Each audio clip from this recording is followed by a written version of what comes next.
All right, let's just dive right into this because it's a question I think so many of us have quietly asked ourselves. Am I just being lazy or is there something deeper going on? Today, we are going to unpack the huge difference between that feeling we call laziness and a state of genuine emotional exhaustion. Oh, you know the feeling. That to-do list is a mile long, but you just can't make yourself start. It feels like the couch has its own gravitational pull, right? And then it starts. The guilt. That little voice in your head just chimes in. Come on, just get up. You're being so lazy. It's such a frustrating and demoralizing cycle to be stuck in. But here's the thing. What if that voice is just plain wrong? What if we're using completely the wrong word to describe what's happening? This whole explainer is about shifting that perspective, getting away from the self-blame and moving towards understanding what is a very, very real psychological state. Now this really gets to the heart of it all. See, on the left, you've got the myth of laziness. We tend to see it as a choice, right? A failure of willpower. But then you look to the right. The reality of exhaustion? It's not a choice, not at all. It's an involuntary state. It has nothing to do with a lack of will. It's about your resources being totally and completely depleted. You just can't power through on an empty battery. So what even is emotional exhaustion? Well, to put it simply, it's that feeling of being totally worn out and drained on an emotional level. The key phrase to lock onto here is accumulated stress. This isn't about having one bad day or a tough week. No, this is the slow burn of stress just piling up and up over a long period of time, from, every corner of your life. And listen, this isn't just some trendy buzzword. This is a real concept, and it's grounded in psychology. In fact, it's recognized as a core part of burnout. It even shares symptoms with depressive episodes, as defined by the American Psychiatric Association. The big takeaway here is this. This is a serious response, both in your body and your mind, to long-term stress. So the big question is, how can you tell the difference in your own life? How do you know if you've crossed that line from just being kind of tired into being genuinely exhausted? Well, psychology actually points to 6 key signs to look out for. Okay, sign number 1 is this really deep sense of disconnection. And we're talking about more than just feeling a little spaced out. This is a constant feeling of being detached from your own life, your own experiences, even your own emotions. And wow, this quote just nails it, doesn't it? It's like you're a spectator in your own life. You're physically there, going through the motions, but you're not really there. You're just watching your life happen from a distance, almost like it's a movie about someone else.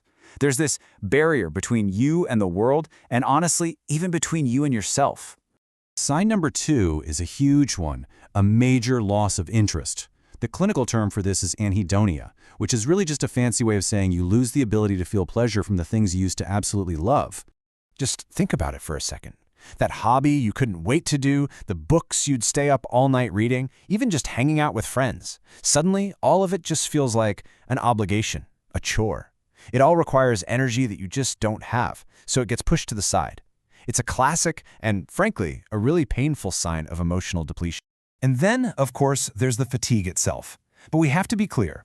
This is not your everyday I'm tired feeling. This is a deep, bone-weary fatigue that just doesn't seem to go away no matter how much you try to rest. This right here is the key difference. If you're just tired, a good night's sleep will usually do the trick. But with emotional exhaustion, you could sleep for 10, maybe even 12 hours and still wake up feeling like you haven't slept a wink. The exhaustion isn't just physical, it's emotional and mental. Okay, our 4th sign is one that can really start to affect our relationships. Increased irritability. When your emotional gas tank is empty, your ability to cope with even the smallest annoyances just completely vanishes. Spilling your coffee, hitting some traffic, someone saying something slightly off. Things you'd normally just brush off can suddenly feel like a 5-alarm fire. Your patience is just gone. You have 0 buffer left to handle life's little bumps, and it leaves you feeling constantly on edge. The 5th sign is all about what's happening in your head. It's often described as brain fog.